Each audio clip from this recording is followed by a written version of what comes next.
On revient sur un vœu donc, qui est présenté, je crois, par Émile Meunier, et qui concerne le terrain de l'avenue Junot. Merci, Monsieur le maire, mes chers collègues.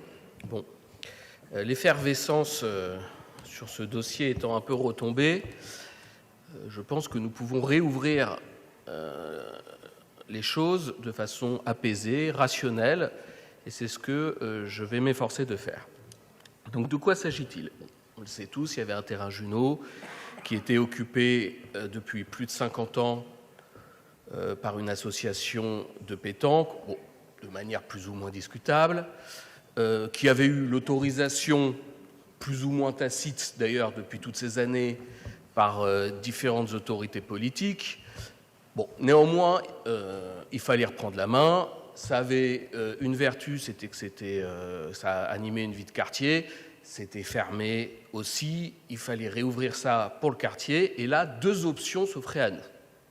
L'option défendue par les écologistes, et je crois une partie des communistes, je regarde ma chère Danielle Prémel, qui disait, écoutez, le plus simple, c'est qu'on a un terrain finalement qui est un terrain de sport, on en fait un terrain en régie publique, et comme ça, nous avons la main à la fois sur ce qu'on y fait, à la fois comment on l'occupe, à la fois comment on l'aménage, etc. Ça nous semblait le plus naturel possible, comme tous les terrains sportifs ou les espaces verts, puisque c'est aussi, et c'est sa vertu, un espace vert site classé. Bon, l'inconvénient de cette option, il faut bien le dire, c'était que ça demandait à la ville de mettre un peu de sous, parce que dès lors qu'on l'ouvrait au public de façon totalement officielle, évidemment, il y a des aménagements à faire. Ça se comptait, je crois, si on regarde l'appel à projet, j'en dirai un mot, quelques centaines de milliers d'euros. Il y avait une autre option, c'est celle qui a été privilégiée par vous, monsieur le maire, qui consistait à dire on en fait une gestion déléguée, privée. Alors, je n'ai pas non plus compris tout à fait le vote des communistes là-dessus, mais l'idée, c'était finalement que les recettes qui puissent être générées par ce terrain permettent de financer l'aménagement du terrain. Bon, c'est une façon de voir les choses, c'est une façon de voir la ville, ça n'était pas la nôtre. Le débat a eu lieu, parfois de façon houleuse, parfois de façon plus rationnelle. Il faut bien reconnaître que le Conseil de Paris a tranché, puisque, avec les votes de la droite, cette délibération qui donnait l'occupation du terrain Junot à l'hôtel particulier, donc l'hôtel de luxe, restaurant très touristique, à côté de ce terrain. L'hôtel... C'est touristique, l'hôtel particulier. Oui, enfin bon, la terrasse et le brunch à 70 €, pour moi, ça ne s'adresse pas au quartier. Alors, bon, pas de polémique. Revenons-en aux faits. Qu'est-ce qui s'est passé depuis qu'on a attribué ce terrain à l'hôtel particulier ? Je dois dire que les faits semblent, de mon point de vue, nous donner un peu raison aux écologistes, puisque le terrain n'est toujours pas ouvert au public. Les aménagements promis, on nous avait montré des photos, une mare, c'était incroyable. On avait envie de se plonger dedans. Bon, il n'y a rien. Alors attendez, j'ai fait une petite liste. Ah oui, des multiples infractions au code de l'urbanisme, au code de l'environnement. Ne me dites pas c'est faux, c'est des PV de la ville qui ont été envoyés au procureur de la République. Bon, je sais, je parle en direct avec ceux qui sont venus faire les PV. C'est devenu une succursale du bar, je dois dire que, et images à l'appui qui vous ont été adressées aussi, il y a des verres d'alcool qui sont servis par l'hôtel particulier sur le terrain Junot. Et alors, quant à l'ouverture au public de façon inclusive, comme c'était promis dans l'appel d'offres, je rappelle que les seules ouvertures qu'il y a eu ont été des cours payants, je cite, c'était écrit de yoga, de peinture intuitive, d'atelier reset botanique. Bon, ce n'était pas vraiment le jardin public que nous espérions, dont acte, ça n'a pas fonctionné, et c'est la raison pour laquelle nous demandons de revenir à la proposition initiale que nous portions écologistes, qui était une mise en régie de ce terrain. Allez, je vais le dire, dans mes rêves les plus fous, ce serait même une forme de commun, où on pourrait mettre autour de la table et la ville, et les associations d'habitants, et les clubs sportifs, pour voir comment, ensemble, ils peuvent s'arranger pour faire un règlement et faire vivre ce terrain pour le bien du quartier. Et on le voit dans le cadre qui est celui de Montmartre, la pression du marché, la pression du surtourisme, ça, à mon avis, ça nous ferait beaucoup de bien d'avoir cette petite bulle de respiration. C'est la raison pour laquelle j'invite tout ce conseil d'arrondissement à voter pour ce vœu, qui est, je le répète, c'est la résiliation de la convention d'occupation. C'est possible dans les articles de la résiliation, c'est du domaine public, on peut le faire, et en faire un terrain en régie publique. Je vous remercie. Jean-Philippe Davio. Avec plaisir, merci monsieur le maire. Bon, cher Émile Meunier, pour tout vous dire, je ne sais pas si c'est une méconnaissance de ce qui se passe sur ce terrain qui a guidé la rédaction de ce vœu, ou si c'est de la mauvaise foi pure et simple. Ou peut-être les deux, d'ailleurs, peut-être les deux. Alors, je vais commencer par la fin, votre demande de mise en régie de ce terrain. La question s'est posée. À l'origine, lorsqu'il a été envisagé par la ville, évidemment, de prendre un certain nombre de décisions concernant l'usage de ce terrain, et notamment à la suite de l'inspection générale de la ville, qui avait noté nombre de dysfonctionnements, nombre de problèmes, et puis l'absence de toute contractualisation entre la ville et le terrain et le club, dont d'ailleurs, pour être parfaitement objectif, le club n'était pas responsable. Parce que ça datait d'une époque, il y a 50 ans, où les relations entre les collectivités et un certain nombre d'acteurs locaux ne rentraient pas dans les cadres juridiques qui sont aujourd'hui à la fois attendus, mais aussi prévus. Et c'est l'un de nos sujets. C'est que nous avons un cadre juridique, qui s'appelle l'ordonnance Sapin, qui impose un certain nombre de procédures dès lors qu'une collectivité veut attribuer à un concessionnaire une partie du domaine public. Et donc, avant que cette procédure d'AMIC soit lancée, il y a eu une réflexion de la ville, d'ailleurs, je crois, sur différentes hypothèses sur l'avenir de ce terrain. Et la régie, qui était une possibilité, en effet, n'a pas été retenue.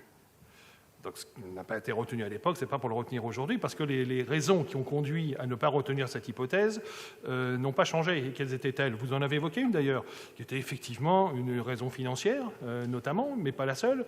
Dès lors que nous avons un espace vert, nous avons aussi nécessité d'avoir un certain nombre d'agents pour entretenir et surveiller cet espace vert. Et chacun sait ici que nous avons des difficultés à avoir les agents pour être dans tous les espaces nécessaires, et d'ailleurs dans un certain nombre de services dans la fonction publique de façon générale. Et donc, ça posait un certain nombre de sujets. Et d'ailleurs, au sein de cette majorité, nous étions un certain nombre à considérer que, par ailleurs, s'il y avait des investissements, si la ville devait consacrer des budgets, c'était peut-être pas à Montmartre que la priorité nous apparaissait la plus urgente. Et que c'est donc en parfaite connaissance de cause et de façon totalement rationnelle que cet appel à manifestation d'intérêt a été lancé il y a plus de 3 ans, enfin il y a 3 ans maintenant. Donc, je réponds à votre deuxième point. Et j'en viens au premier parce que c'est là où je suis très étonné de votre argumentation. Nous sommes en désaccord depuis le début sur cette affaire-là, donc je n'ai pas de difficulté avec ça. Nous avons des points de vue différents qui s'opposent, et c'est la vie politique, et il n'y a pas de difficulté. Par contre, je ne souhaite pas qu'on utilise de faux arguments, et c'est ce que vous faites. Oui, c'est ce que vous faites. C'est pourquoi je m'interrogeais sur le fait de savoir si c'était par méconnaissance de ce qui se passe aujourd'hui dans ce terrain, ou si c'était par mauvaise foi et par entêtement. Pourquoi je dis ça? Parce que, premier élément, vous dites que ce qui se passe aujourd'hui sur le terrain ne correspond pas au projet qui a été présenté. Mais vous en connaissez bien la raison. Nous sommes dans une phase transitoire parce que le permis d'aménager qui doit être délivré n'a pas encore été délivré. Donc, l'ensemble des aménagements qui avaient été proposés, effectivement, au travers d'un certain nombre de vues très, très attrayantes, pour l'instant, ce permis d'aménager n'est pas délivré. Donc, qu'est-ce qui se passe aujourd'hui? Nous sommes dans une phase transitoire, et notamment à la demande de la mairie du 18e, nous avons souhaité que ce terrain puisse être utilisé pour un certain nombre d'activités, le temps que cette procédure de permis d'aménager, qui, j'ouvre une petite parenthèse pour les collègues qui ne sont pas forcément tous rompus à cet exercice, c'est une procédure longue qui est validée par un certain nombre d'institutions. Une architecte des bâtiments de France qui est extrêmement regardante sur ce qui se passe. Je rappelle que c'est un terrain classé, un terrain qui devait être revégétalisé, et que tout ça va conduire à un aménagement qui doit répondre à énormément de critères, et donc c'est une procédure très longue. Et donc, on ne peut pas dire qu'aujourd'hui, le projet qui est développé dans ce terrain ne correspond pas à ce qui avait été envisagé, puisque nous n'y sommes pas. Nous sommes encore dans cette phase transitoire. Et dans cette phase transitoire, que se passe-t-il dans cette phase transitoire? D'ailleurs, j'invite l'ensemble de nos collègues ici à aller, effectivement, comme Gilles Ménel le disait tout à l'heure, à aller sonner à l'entrée, avenue Junot, tel particulier, ils vont pouvoir rentrer. Quiconque veut rentrer peut y aller. Et moi, j'y ai été plusieurs fois. Mais il n'y a pas 3 gardes, j'y ai été un certain nombre de fois, il n'y avait pas de garde. Et chaque fois que j'y suis allé, sans prévenir, j'y suis allé comme ça pour voir un peu comment ça se passait. À chaque fois, j'ai vu du public qui était dans ce jardin. J'ai vu des gens qui jouaient à la pétanque, car il reste des pistes de pétanque, il y a même les boules qui sont à disposition pour pouvoir jouer. Et j'ai entendu à chaque fois des gens qui disaient « Ah ben enfin, on peut venir sur ce terrain, et c'est bien, c'est ouvert, on vient, on fait ce qu'on veut et on repart, et ça n'est plus fermé comme ça l'était auparavant. » À chaque fois, j'ai entendu ça. Quant à ce que vous soulevez sur ces cours de yoga, attention à ce que l'on dit. Le jardin est ouvert à un certain nombre d'activités proposées par des associations, et certaines associations proposent des activités qui sont payantes. Donc, il y a des cours de yoga qui ont pu être payantes. Mais il n'y a pas que ça. Vous avez des grandes tables où vous pouvez aller, si vous souhaitez, pique-niquer. C'est pas payant, hein, c'est ouvert à tout le monde. Vous pouvez venir avec vos bouteilles, avec tout ce que vous voulez, vos sandwichs, c'est accessible à tout le monde. Les pistes de pétanque sont accessibles à tout le monde. Il y a un enclos qui est réservé pour les élèves de l'école Poulbeau, qui viennent là voir ce que c'est la nature, se confronter à faire pousser des plantes, etc., etc., etc. C'est ça la réalité de ce terrain aujourd'hui. Ce n'est pas du tout ce que vous décrivez. Donc, c'est pour ça que je suis en total désaccord avec cette présentation très, très partiale que vous faites, qui ne correspond absolument pas à la réalité. Nous sommes dans une phase qui est d'ores et déjà totalement ouverte à l'ensemble des habitants qui souhaitent venir sur ce terrain. Et dès lors que le permis d'aménager sera délivré, on pourra passer à cette phase définitive qui était l'engagement. Et je termine par un point. Les infractions aux règles d'urbanisme. Je vous rappelle qu'il y a eu quand même une procédure devant le tribunal administratif. Je crois que vous y étiez d'ailleurs. Cette procédure a conclu, peut-être vous pouvez nous le dire, les demandeurs ont été déboutés.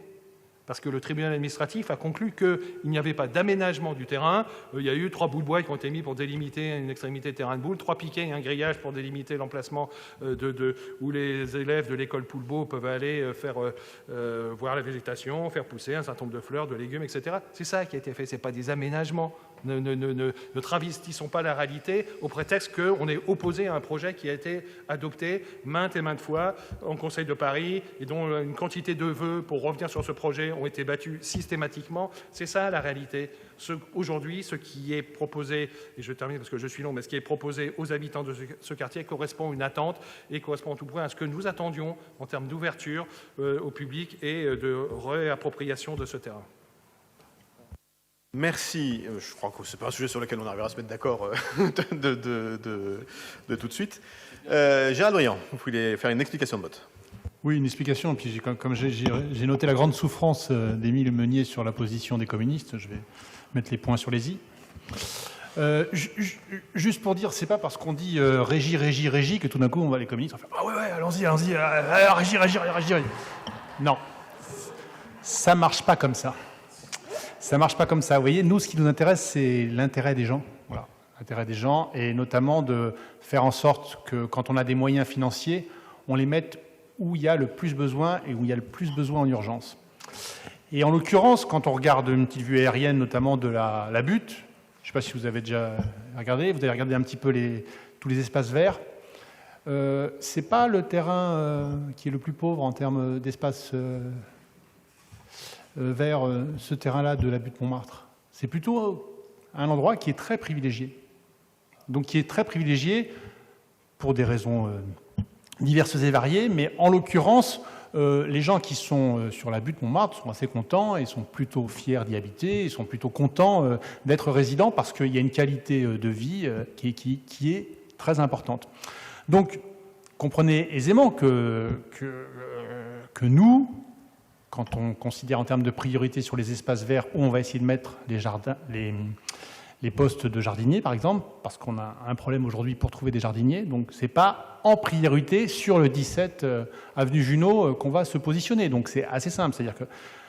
Et pour autant, je tiens à le dire, nous ne faisons pas de discrimination vis-à-vis de la butte Montmartre, parce qu'aujourd'hui, par exemple, aujourd'hui était la première journée de la nouvelle cuisine d'arrondissement de production, qui est une cuisine en régie, et donc qui a été à Jean-Baptiste Clément. Aujourd'hui, donc la butte a été bien dotée, et il y a encore aujourd'hui plein d'endroits dans Paris qui réclament une cuisine de proximité et qui ne l'ont pas encore. Mais la butte a été servie, et a été servie. Il y a eu d'abord Césaire, et c'est la troisième cuisine, donc voilà, il y en a en donc vous voyez que tout le monde est bien servi, et qu'en termes de priorité sur les questions de service public, on veille à que chacun soit satisfait. Mais il faut comprendre, et je crois qu'il faut essayer d'atterrir sur cette question-là, c'est-à-dire que aujourd'hui, il y a un vrai effort pour essayer de trouver une solution. Trouvons cette solution, essayons de tirer tous dans le même sens.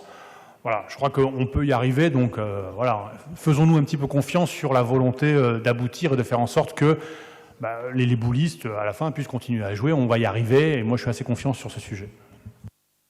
Merci beaucoup. S'il n'y a pas d'autres demandes d'explication de voix, je vais donc mettre au vote le vœu présenté par Émile Meunier, qui est pour, qui est contre, qui s'abstient. Alors, 15 pour, 19 contre, 5 abstentions. Merci beaucoup.